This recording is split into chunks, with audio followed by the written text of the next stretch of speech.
Israeli strike में जो 7 world centre kitchen के वर्कर्स मारे गए थे, उनकी जो डेड बॉडीज़ है उनको रफ़ा के रास्ते से बाहर निकाला जाएगा और उनके देशों में भेजा जाएगा।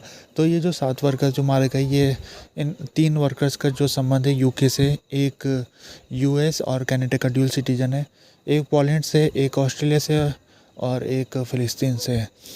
ये 2 गाड़ी इस देयर ब्लॉक वेयर हाउस से निकल के आगे जा रही थी, तो उसी दौरान इसराइल ने इनको निशाना बनाया और आरोप ये है कि इसराइल ने इनको, इनकी गाड़ी में सब कुछ लिखा था, जैसे लोगो भी बना हुआ था वर्ल्ड सेंटर किचन का।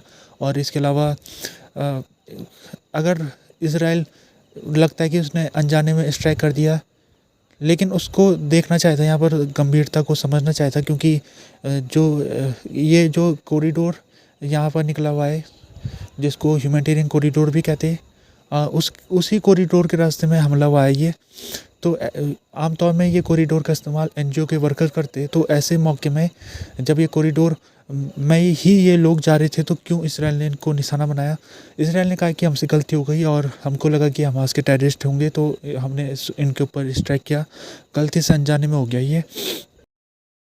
जो वर्ल्ड सेंटर किचन के फाउंडर जॉस एंड्रेस, उन्होंने अपने ऑपरेशन को सस्पेंड कर दिया है और उन्होंने उनका जो शिप निकला था इस समय गाजा की तरफ आ रहा था, वो सिप्रस से, वो भी अब वापस सिप्रस की तरफ लौट रहा है। साथ में एक और एनजीओ अनेरा, उसने भी अपना सस्पेंड कर दिया ऑपरेशन, क्योंकि इन सब ऑर्गेनाइजेशन को लग रहा है कि इनके जो वर्कर्स हैं अब वो सेफ नहीं है, क्योंकि इसराइल जो ह्यूमैनिटेरियन कॉरिडोर निकला हुआ है उसी के ऊपर, उसी रास्ते में अटैक कर रहा है। तो फिर आने वाले जो एनजीओ वर्कर्स हैं उनको अपनी सेफ्टी की गारंटी नहीं मिल रही है, तो इस वजह से वो अब डरने लग गए, अब वो यहाँ पर काम नहीं करना चाह रहे। इसका एक असर ये हो रहा है कि जो गाजा की फेमेंस की सिचुएशन है बहुत ज़्यादा बदतर होने वाली है, क्योंकि गाजा, नॉर्थ गाजा खास तौर में, वहाँ पर रिपोर्ट आ रही है कि फेमेन आने वाले 1-2 महीने में आने की संभावना है। तो अगर ये एजेंसी जो एकमात्र यहाँ के लोगों को कुछ थोड़ी बहुत मात्रा में फूड मुहैया करा रही थी, खाना मुहैया करा रही थी, अगर वही पीछे हटने लग जाएगी, तो इन लोगों को खाना कौन मुहैया कराएगा? फिलहाल वर्ल्ड सेंटर किचन के फाउंडर जॉस एंड्रेस ने अपना स्टेटमेंट निकाल दिया है। उन्होंने न्यूयॉर्क टाइम्स में एक आर्टिकल लिखा है, उसमें उन्होंने लिखा है कि हम ये जो 8 वर्कर्स हैं, हम इनकी सराहना करते हैं कि इन्होंने इतनी मुश्किल परिस्थितियों में भी यहाँ पर काम करने के लिए अपने आप को तैयार किया और हमारे साथ मिलकर उन्होंने काम किया। साथ में उन्होंने ये भी कहा है कि हम चाहते हैं कि इसराइल इसकी इन्वेस्टिगेशन करे और त्वरित इन्वेस्टिगेशन करे, ताकि पता लगे कि किन वजहों के कारण इनके ऊपर हमला हुआ था। ये भी खबर आई है कि जो बाइडेन आने वाले कुछ दिनों में इसराइल के प्राइम मिनिस्टर बेंजामिन नेतन्याहू के साथ फ़ोन कॉल में भी बात कर सकते हैं, और वहाँ पर भी अगर वो बात करेंगे तो बहुत कड़े शब्दों में नेतन्याहू से वो इस बात का जिक्र ज़रूर करेंगे कि उनको अपना जो लड़ाई लड़ने का तरीका उसको बदलना पड़ेगा। ऋषि सुनाक, जो कि ब्रिटेन के प्राइम मिनिस्टर है, उन्होंने भी अर्जेंट इन्वेस्टिगेशन की बात कही है और कहा कि तुरंत जांच होनी चाहिए और पता लगाना चाहिए कि क्यों, किस वजह से इनके ऊपर हमला हुआ था। पोलैंड से भी एक व्यक्ति मारा गया था और पोलैंड की सरकार ने भी बहुत कड़े शब्दों में इसराइल की आलोचना की है। और पोलैंड के जो प्राइम मिनिस्टर है डोनाल्ड टस्क, उन्होंने इसराइल के प्राइम मिनिस्टर नेतन्याहू को लिखा है कि जब आपके ऊपर अटैक होता 7 अक्टूबर के दिन, तो हम पूरा पोलैंड आपके साथ खड़ा था। हमको उम्मीद थी कि आप भी हमारे ऊपर, जब हमारे एक सिविलियन के ऊपर हमला हुआ है, तो आप इसको थोड़ी गंभीरता को समझते हुए जांच करिए इसकी, और माफ़ी भी आपको मांगनी चाहिए और कंपनसेशन भी देना चाहिए आपको।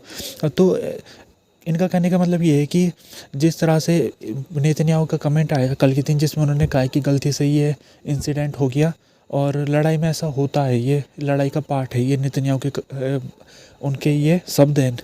तो ये जो शब्द है कुछ देशों को बड़े चुभ रहे हैं, खासतौर में उन देशों को जो जिनके नागरिक मारे गए, पोलैंड, ऑस्ट्रेलिया, ब्रिटेन, कनाडा, ये देशों के जो फॉरेन मिनिस्टर स्टेटमेंट निकाले, उसमें बार बार वो नेतन्याहू की जो कल का उनका बयान है उसकी आलोचना कर रहे हैं और कह रहे हैं कि ये नेतन्याहू के जो शब्द है जिसमें वो कह रहे हैं कि लड़ाई में ऐसा होता है।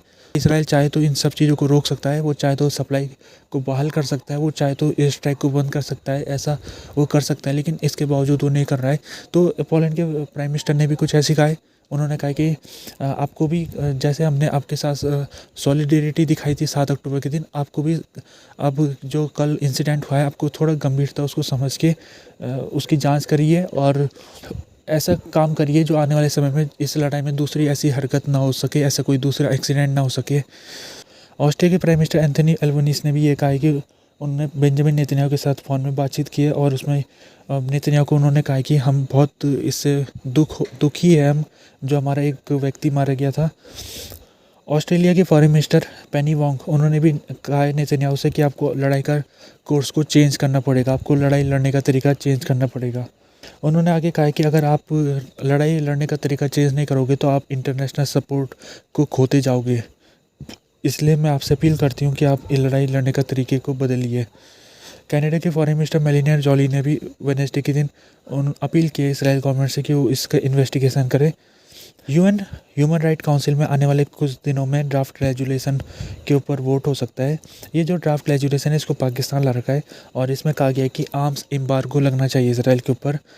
तो इस रेजुलेशन में कहा गया है कि इसराइल क्योंकि वार क्राइम कर रहा है, सिविलियनों की हत्या कर रहा है, तो इसराइल के ऊपर आर्म्स एम्बार्गो लगना चाहिए। यानी कि इसराइल को जो हथियार जो भी देश भेज रहे हैं उन देशों को इसराइल को हथियार नहीं भेजना चाहिए, आर्म एम्बार्गो लगाना चाहिए इसराइल के ऊपर। ये पहली बार है जब यूएन ह्यूमन राइट काउंसिल में इस तरह से रेजुलेशन लाया जाएगा। अब देखना पड़ेगा कि ये रेजुलेशन पास होता है कि नहीं होता है। यूके के ऊपर भी प्रेशर बहुत तेज़ हो गया है। कल के दिन 3 यूके के वर्कर्स की जो मौत हुई थी, 7 लोगों में से 3 यूके के थे। तो उसके बाद यूके की गवर्नमेंट के ऊपर प्रेशर बहुत ज़्यादा बढ़ गया है कि यूके गवर्नमेंट जो आर्म्स सेल कर रही है इसराइल को वो बंद करे। और कंजर्वेटिव पार्टी के अंदर भी अब ये मांग उठने लग गई है कि इसराइल को अब आर्म्स सेल बंद होनी चाहिए क्योंकि इसराइल वार क्राइम कर रहा है।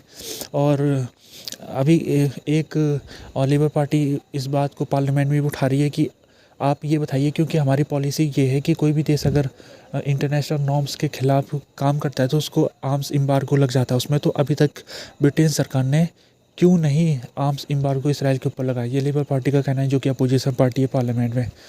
ब्रिटेन के जो सिटीजन है अब वो मेजोरिटी चाहते हैं कि आर्म्स एम्बार्गो इसराइल के ऊपर लगना चाहिए। अभी एक रिपोर्ट में पाया गया था। और साथ में कुछ वर्कर्स जहाँ पर इंडस्ट्री मैन्युफैक्चरिंग होती है, आर्म्स प्रोडक्शन होता है जहाँ पर, वहाँ पर भी कुछ लोगों ने धरना प्रदर्शन कर रखा है और वो मांग कर रहे हैं कि ब्रिटेन अपने हथियारों को इसराइल को ना दे। कुछ दिनों पहले लेबनान का जो साउथ इलाका है वहाँ पर यूनिफिल जो कि यूएन पीस कीपिंग फोर्स है यहाँ पर पेट्रोलिंग कर रही थी। तो बीच रास्ते में माइंस की चपेट में आने से 3 यूनिफिल के पीस कीपिंग सोल्जर्स इंजर हो गए और एक ट्रांसलेटर भी इंजर हो गया। तो आज पता लगा है कि ये जो हमला है ये माइंस के दौरान हुआ था, क्योंकि इससे पहले अलग कन्फ्लिक्टिंग रिपोर्ट आ रही थी। इसराइल कह रहा था कि हिजबुल्लाह ने स्ट्राइक किया, जबकि हिजबुल्लाह कह रहा था कि इसराइल ने स्ट्राइक किया इनके ऊपर। आज ये कंफर्म हो गया। माइंस बिछी हुई थी ग्राउंड में, तो जब इनकी गाड़ी माइंस के ऊपर चली तो विस्फोट हो गए और ये इंजर हो गए। कुल मिला के यहाँ पर 3 माइन लगाई हुई थी और 3 में से 1 माइन के चपेट में आ गए। अब ये माइन किसने लगाई थी वो अभी तक क्लियर नहीं है।